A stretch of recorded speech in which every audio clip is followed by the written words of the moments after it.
Buenas tardes, el día de hoy hablaremos sobre la NIA 315, identificación y valoración de los riesgos de errores materiales mediante el conocimiento de la entidad y de su entorno. Esta norma internacional de auditoría trata de la responsabilidad que tiene el auditor de identificar y valorar los riesgos de incorrección material en los estados financieros, mediante el conocimiento de la entidad y de su entorno, incluido el control interno de la entidad. A continuación definiremos algunos controles claves. En primer lugar encontramos las afirmaciones, que no son más que las manifestaciones de la dirección, explícitas o no, incluidas en los estados financieros y tenidas en cuenta por el auditor al considerar los distintos tipos de incorrecciones que puedan existir. El riesgo de negocio es el riesgo derivado de las condiciones, hechos, circunstancias, acciones u omisiones significativos que podrían afectar negativamente a la capacidad de la entidad para conseguir sus objetivos y ejecutar sus estrategias o derivado del establecimiento de objetivos y estrategias inadecuadas. El control interno, como bien sabemos, es el proceso diseñado, implementado y mantenido por los responsables del gobierno de la entidad, la dirección y otro personal, con la finalidad de proporcionar una seguridad razonable sobre la consecución de los objetivos de la entidad relativos a la fiabilidad de la información financiera, la eficacia y eficiencia de las operaciones, así como sobre el cumplimiento de las disposiciones legales y reglamentarias aplicables. El término control interno se refiere a cualquier aspecto relativo a uno o más componentes del control. Los procedimientos de valoración de riesgo son aquellos procedimientos de auditoría aplicados para obtener el conocimiento sobre la entidad y de su entorno. Y el riesgo significativo es el riesgo identificado y valorado de la incorrección material que, a juicio del auditor, requiere una consideración especial en la auditoría. El objetivo del auditor es identificar y valorar los riesgos de incorrección material, debido a fraude o error, tanto en los estados financieros como en las afirmaciones, mediante el conocimiento de la entidad y de su entorno, incluido su control interno, con la finalidad de proporcionar una base para el diseño y la implementación de respuestas a los riesgos valorados de incorrección material. Ahora pasamos a los procedimientos para la valoración de riesgos. En primer lugar encontramos las indagaciones. Estas se hacen ante la dirección y ante otras personas de la entidad que, a juicio del auditor, pueden disponer de la información que pueda facilitar la identificación de los riesgos materiales debido a fraude o error. Los procedimientos analíticos. El auditor considera la información obtenida durante el proceso de aceptación y continuidad del cliente realizado por el auditor, identificando que es relevante para los riesgos de incorrección material. Cuando el auditor tenga la intención de utilizar información obtenida de su experiencia anterior con la entidad y de procedimientos de auditoría aplicados en auditorías anteriores, determinará si se han producido cambios de la anterior auditoría que puedan afectar a su relevancia para la auditoría actual. El socio del encargo y otros miembros clave del equipo discutirán la probabilidad de que en los estados financieros de la entidad existan incorrecciones materiales y la aplicación del marco de información financiera aplicable a los hechos y circunstancias de la entidad. El socio del encargo determinará las cuestiones que se deben ser comunicadas a los miembros del equipo que participaron en la discusión. En la documentación, el auditor incluirá en la documentación de auditoría los resultados de la discusión entre el equipo de encargo cuando lo requiera, el apartado 10, así como las decisiones significativas que se tomaron. Los elementos claves del conocimiento obtenido en relación con cada uno de los aspectos de la entidad y su entorno, detallados en el apartado 11, así como cada uno de los componentes de control interno enunciados en los apartados del 14 al 24. Las fuentes de información de las que proviene dicho conocimiento y los procedimientos de valoración de los riesgos aplicados. También los riesgos de incorrección material en los estados financieros y en las afirmaciones, identificados y valorados de conformidad con lo requerido en el apartado 25, y los riesgos identificados, así como los controles relacionados con ellos, respecto de lo que el auditor ha obtenido conocimiento como resultado de los requerimientos de los apartados 27 al 30. Como toda auditoría, requiere un conocimiento de la entidad y su entorno, dentro de los cuales entran factores relevantes sectoriales y normativos, así como otros factores externos, incluido el marco de información financiera aplicable, como el mercado y la competencia, la actividad cíclica o estacional, la tecnología productiva relativa a los productos de la entidad y la disponibilidad y el coste de energía. La naturaleza de la entidad en particular integra la actividad operativa, las inversiones y actividades de inversión, la financiación y actividades de financiación y la información financiera.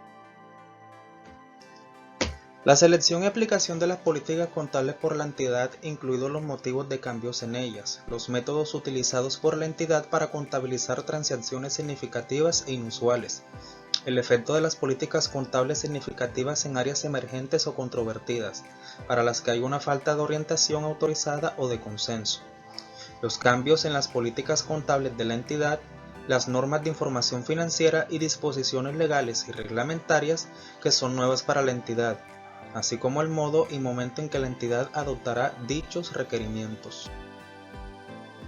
También los objetivos y las estrategias de la entidad, así como los riesgos de negocio relacionados que puedan dar lugar a incorrecciones materiales. El riesgo de negocio puede originarse, por ejemplo, por el desarrollo de nuevos productos o servicios que puedan resultar fallidos. Un mercado que, incluso si ha sido desarrollado con éxito, es inadecuado para sustentar un producto o servicio. Y los defectos en un producto o servicio que puedan dar lugar a obligaciones y poner en riesgo la reputación de la entidad.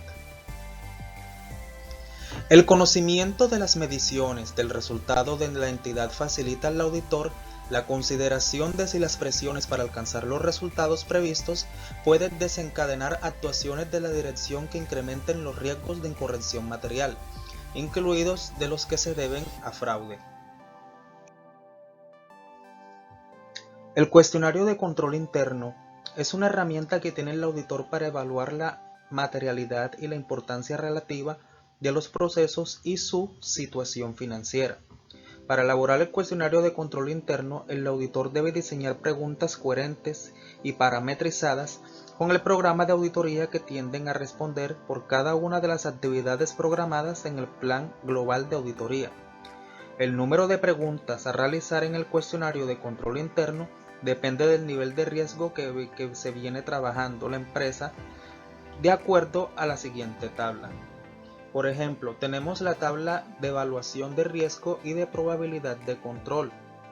Aquí encontramos que el riesgo más alto se califica con 5, el riesgo medio entre 4 y 3 y el riesgo bajo entre 2 y 1. Y con respecto a la tabla de control y probabilidad de riesgo, encontramos que viene siendo a la manera inversa. El riesgo alto es 1, el medio es 2 y 3 y el bajo 4 y 5.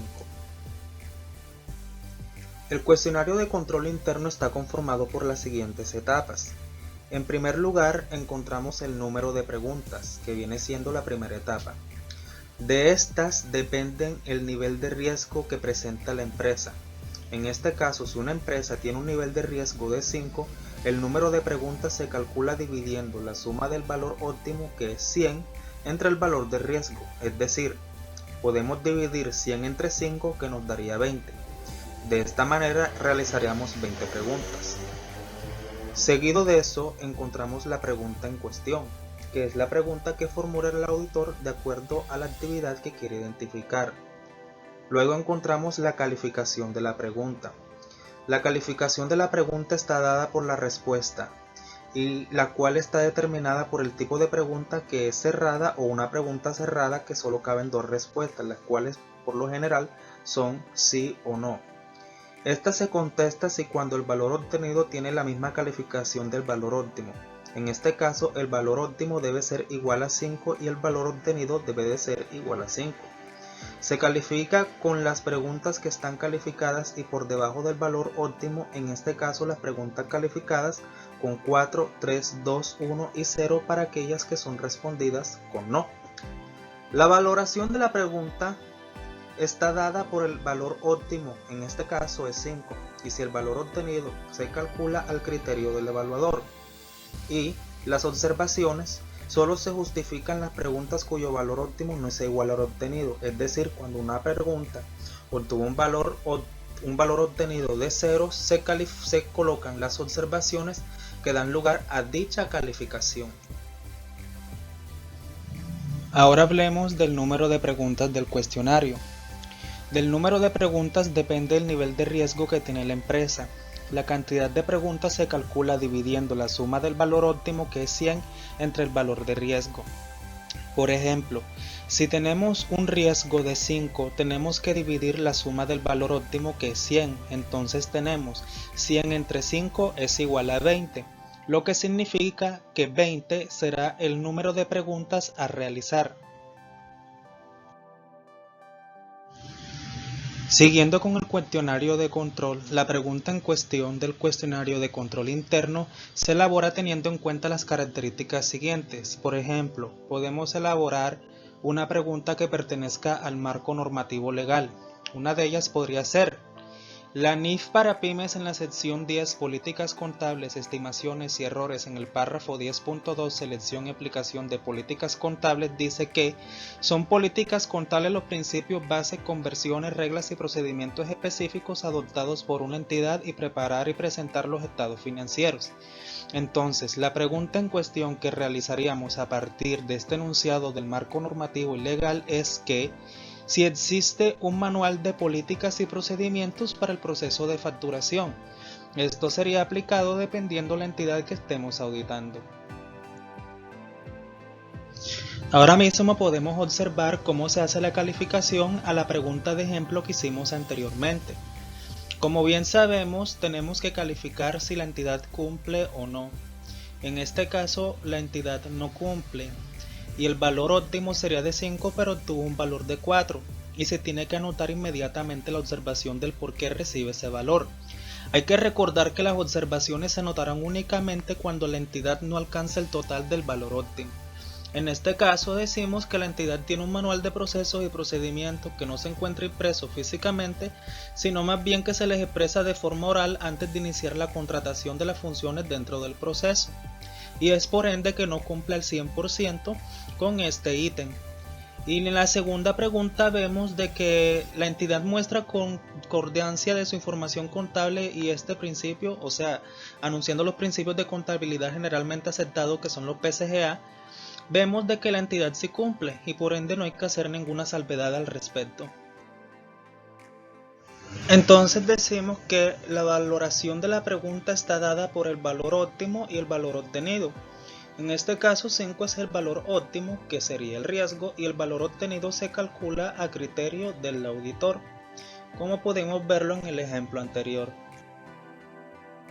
También debemos recordar que las observaciones solo se justifican cuando las preguntas cuyo valor obtenido no es igual al valor óptimo. Como es el caso del ejemplo, tenemos un valor óptimo de 5, pero el valor obtenido es 4. Y por ende tenemos que hacer la observación y el comentario del por qué se asigna ese valor. Ahora hablaremos de lo que es la evaluación del riesgo, dentro de la cual encontramos el riesgo inherente, el riesgo de control, el riesgo de detección y el riesgo de auditoría. Hablemos primeramente de lo que es el riesgo inherente. Este riesgo está dado por todas las actividades que no tienen un proceso ni un protocolo establecido en la seguridad del control interno. Es decir, todas las preguntas que en su valor obtenido tengan como valoración 0, se tendrán en cuenta su cantidad total para multiplicarlas por el valor óptimo y así obtener el porcentaje del valor que es el riesgo inherente. Por ejemplo, ahí está: riesgo inherente 0, valor óptimo 5, cantidad de preguntas 4. Multiplicamos 4 por 5 y eso da un valor del 20%. Ahora hablemos del riesgo de control.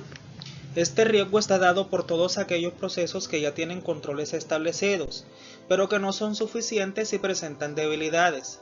Para calcular el riesgo de control se tienen en cuenta todas las preguntas que estén valoradas entre 1, 2, 3 y 4 y que no determinan un control perfecto. Estas preguntas se suman y el valor obtenido debe dar el mismo intervalo del riesgo inherente. Por ejemplo, aquí tenemos que el valor obtenido es 1, 2, 3 y 4 y que la cantidad de preguntas es 12 y obvio da el 12%, tal y como vimos en el ejemplo anterior, en donde hablábamos de que sí se cumplía el manual de procesos contables dentro de la empresa, pero que no estaba impreso físicamente. Esto es un claro ejemplo de que el control se da, pero no a la perfección. Continuemos con el riesgo de detección. Para este riesgo se tienen en cuenta las preguntas valoradas entre 1, 2, 3 y 4, que son la misma correspondiente al riesgo de control, pero pertenecen a unas personas responsables de otros procesos. Su cálculo debe dar el mismo rango de los riesgos de control y el riesgo inherente, tal como se evidencia a continuación, que da el 12%. Ahora hablemos de la matriz de medición de confianza del control interno administrativo. Como podemos ver, aquí encontramos los porcentajes entre el alto, medio y el bajo. Cuando hablamos que un porcentaje de confianza es alto, es cuando supera el 88.89%, máximo 99%. El medio va del 77 al 88 y el bajo del 66 al 77. Cuando hablamos de una confianza media, decimos de que sus rangos van desde el 55 al 66, el medio de 44 al 55 y el bajo del 33 al 44. Y una matriz de confianza baja es aquella que da un porcentaje del 22 al 23%, del 11 al 22 y del 0,1 al 11.11. Según las preguntas que hicimos, nuestro nivel de confianza con respecto a la pregunta realizada es del 11,12%, que da una matriz de confianza baja de nivel medio. Hablemos del riesgo de auditoría. Este riesgo se determina teniendo en cuenta la multiplicación de cada uno de los riesgos que afectan a la empresa y su resultado debe ser menor que 1. Es decir, riesgo inherente, riesgo de control, riesgo de detección, en donde el resultado de la fórmula es RA igual a riesgo inherente por el riesgo de control y el riesgo de detección. Esto va a dar el riesgo de auditoría. En nuestro caso obtuvimos 20% en riesgo inherente, 12% en riesgo de control, 12% en riesgo de detección. Eso lo multiplicamos por cada uno y al final lo multiplicamos por 100, lo que nos da un riesgo de auditoría del 0,288. Aquí podemos ver la matriz de riesgo de auditoría, el nivel de pruebas de cumplimiento y el nivel bajo medio. Encontramos la definición por un lado y el resultado por el otro. En la definición encontramos las expectativas antes de considerar el control interno. El resultado dice que es posible que existan algunos errores. Tenemos un porcentaje de riesgo inherente del 20%. La confianza del control interno es del nivel bajo medio. El riesgo de control es del 12%. La disponibilidad del auditor para permitir que existan errores importantes es de disponibilidad baja media y el riesgo de detección es del 12%. Continuando con la temática y antes de terminar, quisiera mostrarles este cuestionario de control interno. Aquí dice que su propósito es determinar la existencia, suficiencia, eficacia y aplicación de normas y procedimientos que enmarcan el proceso de ventas y la ejecución de operaciones relacionadas con los ingresos, así como su correcto manejo, custodia, seguridad, existencia, integridad, evaluación y presentación de los estados financieros. Como podemos observar, en primer lugar tenemos la pregunta que hicimos a manera de ejemplo en diapositivas anteriores y la respectiva observación. Ahora mostremos otra pregunta. Por ejemplo, aquí dice que según el Código de Comercio, en el artículo 55, obligatoriedad de conservar los comprobantes de los asientos contables, el comerciante debe conservar archivados y ordenados los comprobantes de los asientos de sus libros de contabilidad de manera en que cualquier momento se facilite verificar su exactitud. Entonces, la empresa auditada cumple con lo establecido por la norma. Entonces le asignamos una calificación de 4 porque este control tal vez se cumpla, pero no del todo. Entonces, decimos la observación, la entidad. Luego de la revisión se evidencia que existe la conservación de los documentos y soportes, pero estos no se conservan en su orden consecutivo, es decir, el control se da, pero no se da de manera correcta o de manera concreta, y por ende no puede ser calificado con un valor óptimo. Acá encontramos otra pregunta muy interesante. Dice, según los manuales de funciones implementados en la empresa auditada, las personas encargadas del proceso de venta son suficientes de idoneidad para realizar las actividades asignadas. Acá encontramos que tampoco se cumple el control o no se cumple del todo porque le asignamos un valor de 4 y nos dice la observación que las personas que se desempeñan y ocupan cargos en el proceso de venta son idóneas para la realización de actividades dentro de este, pero no son lo suficientes para este tipo de puestos. También encontramos otra pregunta que dice, ¿la entidad refleja el deterioro de las cuentas por cobrar a fin de deducir su impuesto? Acá vemos que no se cumple el control en ningún momento. Dice, la entidad no tiene establecido al menos alguno de los dos métodos que establece la normatividad para aplicar el cálculo de provisión de cuentas por cobrar. Y pasemos por acá, dice, las razones financieras aplicadas a los ingresos se calculan entre otros para conocer la cantidad de recursos que se deben generar para que la entidad pueda continuar con el giro ordinario de sus actividades. Entre ellas, el cumplimiento de obligaciones financieras, pago de gastos operacionales, el pago de la rentabilidad esperada por los socios, dividendos, utilidades, la financiación del negocio, asegurando con su continuidad. Entonces la pregunta es, ¿la entidad utiliza la aplicación de los indicadores financieros correspondientes a las ventas para conocer la situación financiera de estas? Este control tampoco se cumple y hacemos la salvedad y dice, la entidad no aplica ni calcula indicadores financieros para determinar qué tan rentable es la actividad económica desempeñada por esta, por lo que está expuesta al desconocimiento de los recursos obtenidos para financiarse y garantizar la continuidad del negocio en marcha. No siendo más, esto es un breve repaso de lo que es un cuestionario de control interno. Para finalizar, quiero mostrarles esta tabla, que es la tabulación del cuestionario de control interno del cuestionario que les mostré anteriormente. Entonces, aquí les mostramos los valores, el valor óptimo, cada porcentaje que obtuvo cada pregunta. Y al final se asigna una calificación de 32,91. Aquí está el valor óptimo, el valor que se obtuvo más o menos positivo y el valor negativo. Obviamente se le debe calcular la suma de productos, se debe calcular la media, la media ponderada, la varianza y la desviación estándar. Ya estas son cuestiones estadísticas. De esta manera es que se debe tabular un cuestionario de control interno para rajar el nivel de riesgo y el nivel de confianza de la auditoría practicada como tal dentro de la entidad. No siendo más, esperamos que este video haya sido de buen provecho, de conocimiento y aprendizaje para todos los interesados. Recuerden suscribirse y seguirnos en este canal para más videos de este tipo. Muchas gracias.